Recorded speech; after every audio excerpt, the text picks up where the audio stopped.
If you're like me and you like the national parks, you'll love this video because I'm going to give you 5 good tips going down to the Smoky National Park. Yes, I'm in the kitchen. I'm always in the kitchen. But this video is going to give you 5 good tips. So stay tuned if you like the Great Smoky National Park. I don't know anybody who doesn't like the national parks, whether you like avid hiking, or you like the views, or you like the scenery, or the bears, or the animals. There's always something about a national park that appeals to everyone. Now, tip number 1 is for you seniors out there. I am a senior and so is my husband, and if you have any kind of mobility issues, there are scooter rentals at different places. You can rent one in Gatlinburg, and if you go to Dollywood, you could always also rent one there. Very reasonably priced. They don't gouge you, so I think it was $50 to $60 for the day, which is the running rate no matter where you go to vacation. Unless you have your own, bring it along if you're a senior, because there is a lot of walking. I have knee problems, and I was the type that, I don't need it.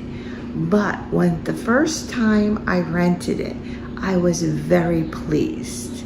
I actually was in Williamsburg the first time, but this is a great device to help you get around and not feel exhausted by the end of the day. And some people wouldn't even be able to see all the sights if they didn't rent a scooter. Tip number 3 is the parking pass. They have plastered it all over the place at the national park. You see it all over. I saw it before I went there. Saw it all over the place on the websites, searching and researching about going down to the Smokies. And you see it all over. But I saw a lot of people getting 1 ticketed and 2 towed away. Because if you don't have that parking pass in your window and your car sits for more than 5 minutes, they will ticket or tow you, depending in what area you have parked.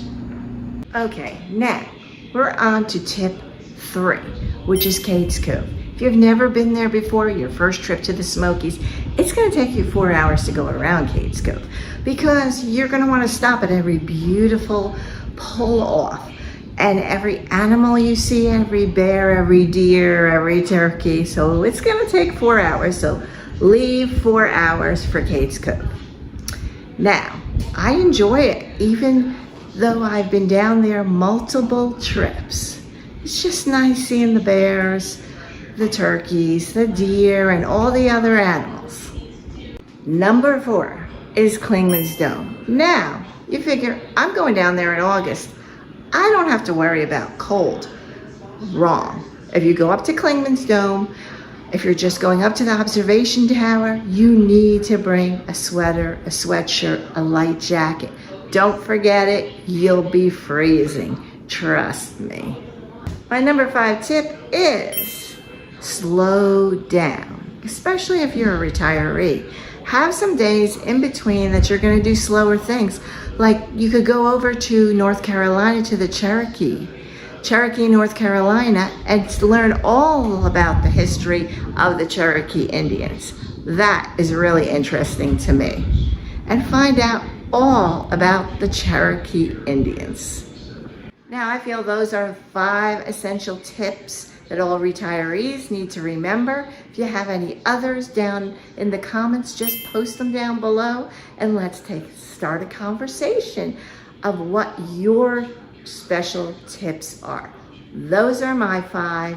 Even if you're not a retiree, you might have some tips for retirees or non-retirees. So please post them down below and smash that like button and subscribe, and I will see you in the next one.